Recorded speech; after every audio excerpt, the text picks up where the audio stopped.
Hey guys, what is up? It's Aime and welcome back to my channel. I do video essays on the intersection between climate change and social justice, and today we're going to be talking about a topic that I find super interesting, and that is sustainable housing, or just more broadly, sustainable development.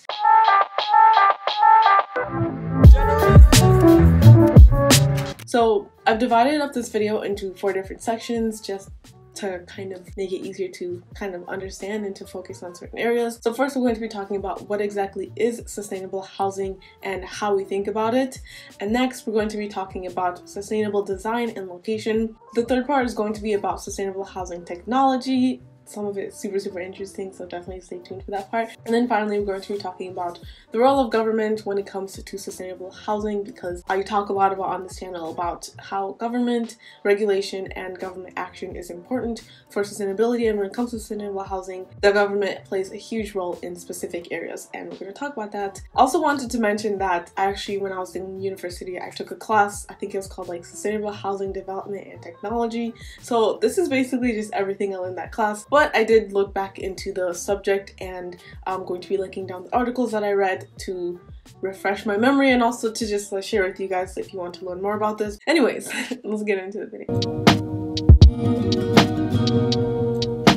So first, how do we actually think about sustainable housing? So I thought this would be a great question to kind of start out because it will kind of pinpoint our biases and kind of show where we are at in terms of how we imagine sustainability when it comes to housing development. And I actually want everyone to comment down below what kind of comes to mind when you think about sustainable housing.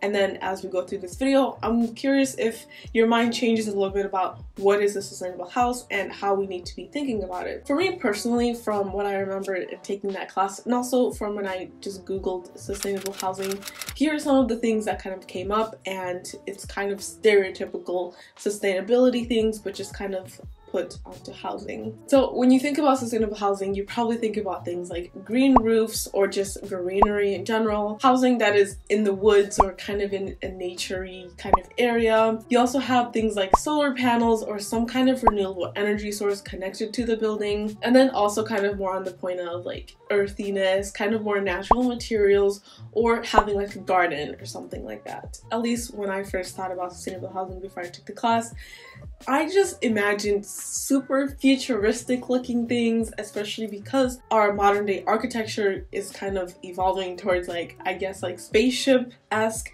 more futuristic designs, but just super elaborate things. That's what I thought about when I thought about sustainable housing. And when you Google sustainable housing, you get a lot of these like earthy, futuristic, like skyscrapery, super interesting buildings, and I'll put up pictures to show you guys what exactly I'm talking about. None of these ways of thinking about sustainable housing is necessarily wrong, but I also think it's important to consider other parts of housing and development that you might not have considered when you thought about what exactly makes housing sustainable. And obviously as we go through this video, I'm going to share with you guys exactly what makes housing sustainable, so don't you worry, but here's kind of an overview of what I believe is sustainable housing development. I'm curious if you thought of any of these things when you were considering what makes a housing development sustainable. Sustainable housing is really energy efficient, and it utilizes things like a smaller area and also good insulation. And of course, you have really good material sourcing, really utilizing things that are reusable or reused. Also, sustainable development has minimal to no impact on the natural environment surrounding it,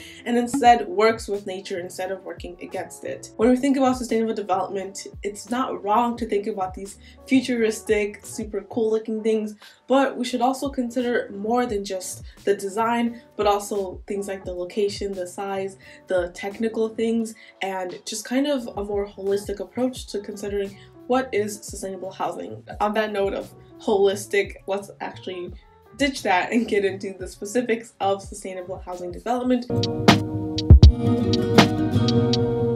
Starting with location and city planning in general. I remember this was the most eye-opening part of this class, not because it's something that's groundbreaking, but something that I had just never considered, but it is the idea that living in a city is more sustainable than living in the suburbs. So I had never really considered this before, so I was kind of mind blown when we kind of started talking about location and the sustainability when it comes to a house in the city versus a house in the suburbs, for example. City living is just inherently more sustainable than living in the suburbs. So I love living in a big city, and I'm not trying to kind of push my ideology on everyone, especially because naturally people just are migrating into bigger cities, or big cities just tend to expand more than people living in smaller towns. But I do think we need to focus on making cities more livable than expanding suburbs. Seriously, why do we keep making more suburbs? I don't get it. Living in a city is just going to be more sustainable than living in the suburbs, and I'm going to share with you a couple reasons why suburban life is just inherently more unsustainable than city life.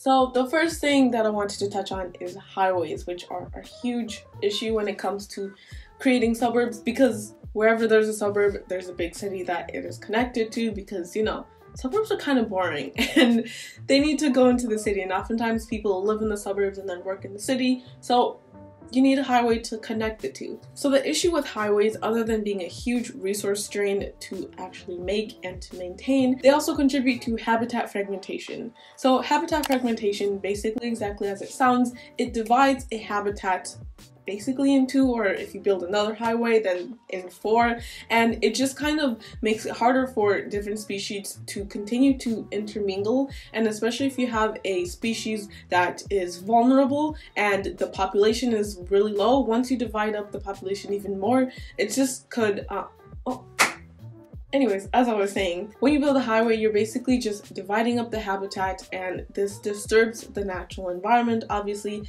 and it makes it harder for species to continue to intermingle, and especially if a species is vulnerable, you're making it harder for them to kind of stick together, and it contributes to a decrease in species biodiversity, which decreases the resilience of these species to be able to, you know, survive and not die off.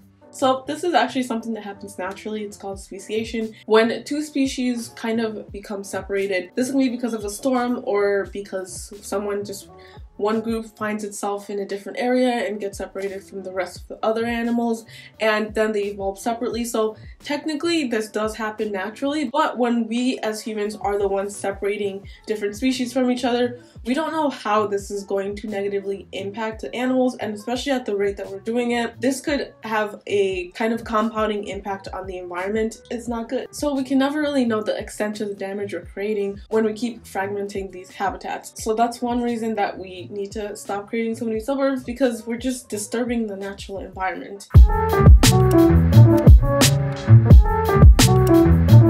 So connected to the issue of highways is cars, because obviously you drive cars on highways. Suburbs create a dependence on cars, especially connecting people from the suburbs to the major city, and this is obviously horrible because, you know, carbon dioxide, not good at all. So that's also another issue, and obviously the more people drive on highways, the more they need to be repaired. It's just not good to have such a reliance on cars. And also, because of the way that a lot of suburbs are built, it's hard for public transportation to actually be any helpful at all. So a lot of sometimes I don't know English. Oftentimes the public transportation in a suburb is either non-existent or really bad. Even within the suburb, or I know I keep saying suburb, but this kind of applies also to small towns. I'm from a small town. The public transportation system is not very good because of the way the city is planned. So people have a reliance on cars, which is just not good at all. So something that's super interesting when it comes to suburbs and public transportation that I've noticed here in Paris is that obviously the Paris metro system is really good. I thoroughly enjoy it, especially coming from a small town like I said. But one thing that is kind of an issue is the way that it's kind of like a spider web shape. So it connects the suburbs to Paris, but it doesn't connect the suburbs to each other. If you're trying to go from one suburb to the next, you have to go back to Paris and then to the suburb. Like, you go to Paris, switch trains, and then go to the other suburb. So it's just more difficult to connect suburbs. I know they are building a train in Paris that kind of goes around and connect. I'll put a picture to show you guys what I'm talking about, but they're making a train to connect the suburbs, which is pretty cool. But I know in the US this is would not work at all. But in general, just living in the suburbs kind of makes you rely on having a car. The more of a reliance we have on cars, just the more energy we consume. I know this is like an issue with China as like it becomes more and more developed. There's more of a reliance on cars, and it just kind of exacerbates the issue of energy consumption and CO2 output as a country develops and starts to kind of consume things like cars. Consume is such an interesting word to use for something like cars, but utilize things like cars. So that's kind of a tangent, but yeah. But the reliance of suburbs on cars is just not good. So another issue when it comes to suburbs, and this one doesn't have to be, but it's just kind of inherent with the lifestyle of suburban life, and it is the fact that a lot of homes in suburbs are usually bigger. And like I said, it doesn't always have to be this way, obviously, but I know especially in the US, like if you live in the suburbs, you're just going to have a bigger home, and a bigger home means that you have more home to like heat and to cool down, so that uses a lot of electricity. It means you're obviously taking up more land, which you're taking away from other animals and everything. Especially if this town is just kind of being developed, you're literally just chopping down trees to build a big old house, and that's not good for the natural environment. A big home also means you have more space to fill it with things, which means you're gonna consume more just kind of naturally. And honestly, I've felt this too, like the more space you have, just the more like my closet, you can't see it right now, but my closet is pretty darn big, and at first I was like, oh my god, this is huge, and then eventually like now it's full because I have space, so I was like, I'm just gonna fill it. And then finally, it's just a lonely kind of lifestyle. A big part about sustainability is also the impact on the social well-being of humans. Suburban life is just kind of lonely and not how humans are naturally supposed to interact with each other. So I'm going to link down a video that kind of goes more in depth in the issues with suburban life and how it can be really isolating, and it was a super interesting video. I definitely recommend watching it, especially because a lot of suburbs, the way that they're planned out, you have like homes here and then you have like a mall and everything, so they're not really built in a way that facilitates community interaction. Especially, like I said, there's a reliance on cars, so there's not much of like walking down the street to the grocery store and saying hi to your neighbor and everything like that. You just like get in your car and then you drive to the store and then you drive back. It's a lot more like isolating, and you don't really have as much like culture and access to things like that. In general, living in the suburbs, not sustainable. But what about living in the city? Why is city life more sustainable?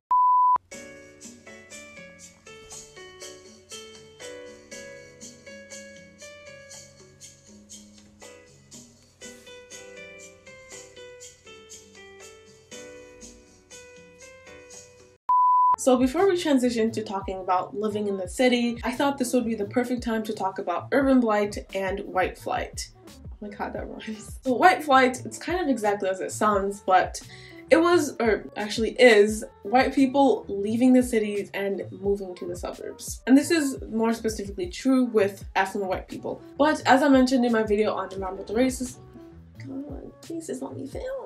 But as I mentioned in my video on environmental racism, which I'm going to link up here, white people of all income levels have more access to be able to escape to the suburbs than people of color, specifically black people. In the description of that video, I linked an article that kind of touches on that, but that is just in case someone wants to comment down below. But yeah, the white flight is something that I honestly don't think it still really happens today.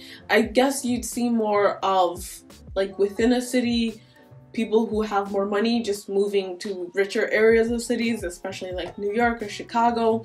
But back in the day, white flight was kind of a response to desegregation, because white parents thought it was cringe to send their kids to schools where black people also were. But the issue of white flight is closely tied to the desegregation of schools, and more specifically the issue of school busing, which was a response to the de facto segregation that was happening as kind of white people were leaving the suburbs. But because of a conservative majority on the Supreme Court, a lot of the school busing issues ended up going conservative, obviously, and it kind of solidified this de facto segregation and allowed the people who were escaping, or the white people specifically, who were escaping to the suburbs, it allowed them to be able to not have to actually engage with desegregation until much later. So that was kind of a tangent, but okay.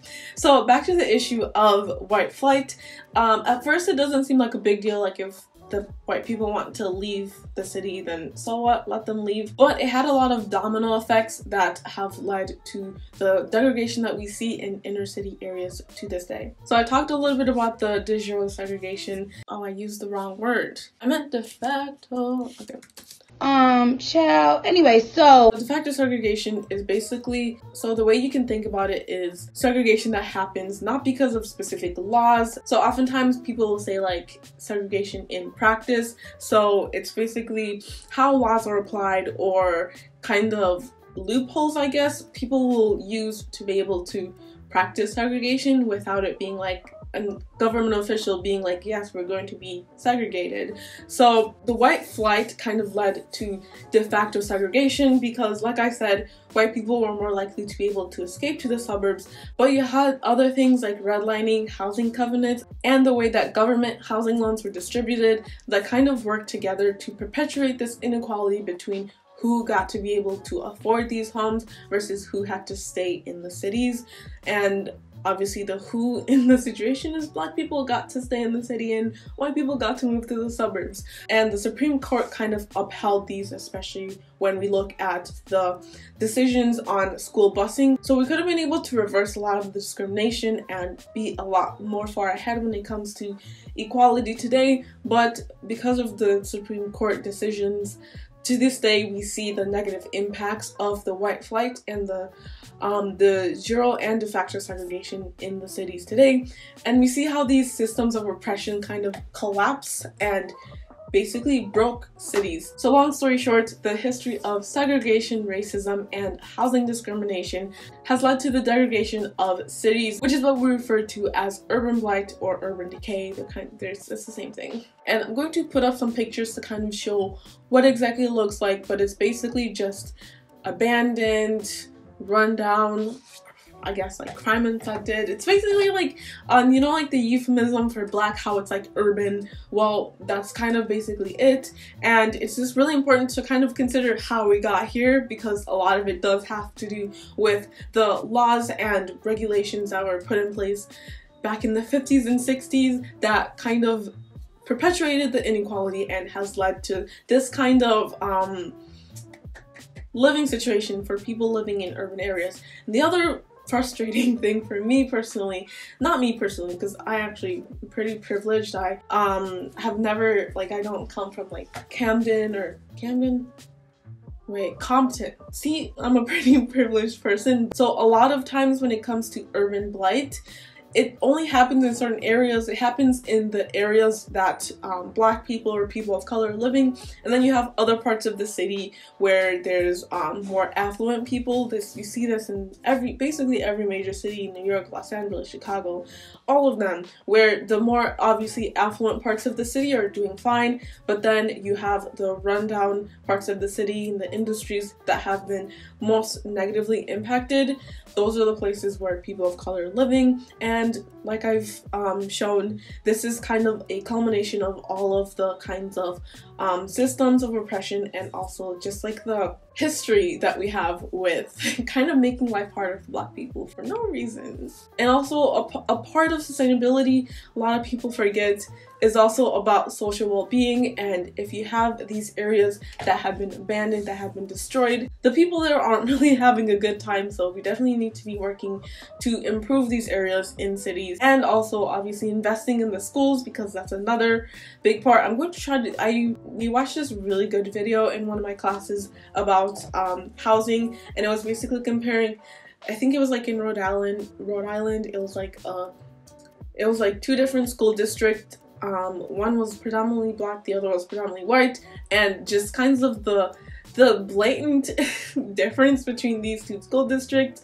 and it was just super crazy to see. So I'm gonna link down that documentary, if I can find it, or I think it was an article actually, I can't remember.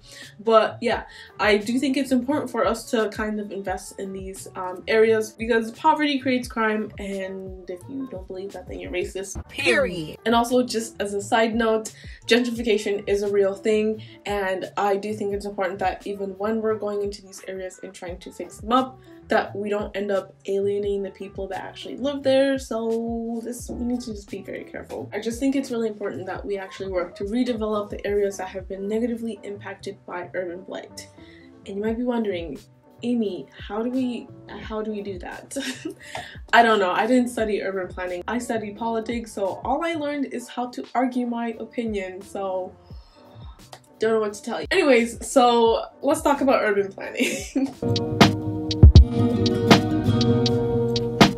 So moving on from talking about the suburbs and urban blight and all that, we're going to be talking about cities and why they are sustainable, but also how we need to think about urban planning to make sure that we can take advantage of the denser population in cities so that they can be as sustainable as possible, because, you know, that's the goal.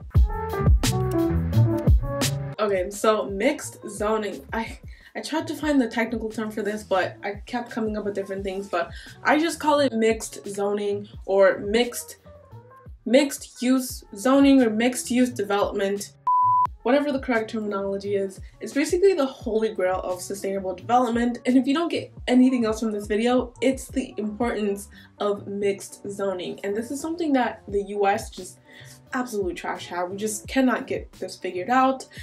I don't know who is planning our cities, but they need to be fired. So this is something that we can actually use in suburbs, because like I said, we don't all need to be moving to cities, but at the very least, we need to be creating mixed use zoning living spaces. And this is, like I said, something you can do in the suburbs, but it's also just perfect for cities because of this dense population. So what exactly is mixed zoning? So it's basically creating cities where everything that you need is within walking or busing distance, preferably just walking distance.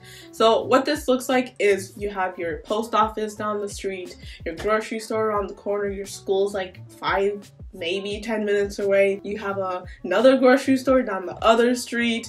Your favorite plant store is like right around the corner. Basically everything that you need to use on a daily or weekly basis is pretty easy to get to, and it's pretty close, preferably walkable. So I'm currently living in Paris, and Paris is just amazing when it comes to mixed zoning. I live in the 16th arrondissement, which is actually notorious for kind of being more residential and not being close to things.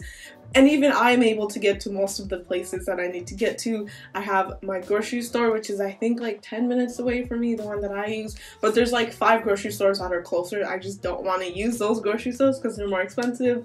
There's like a bookstore I know down the street. It's French though, so not helpful to me. There's also like 3 schools that I've passed just going in various directions.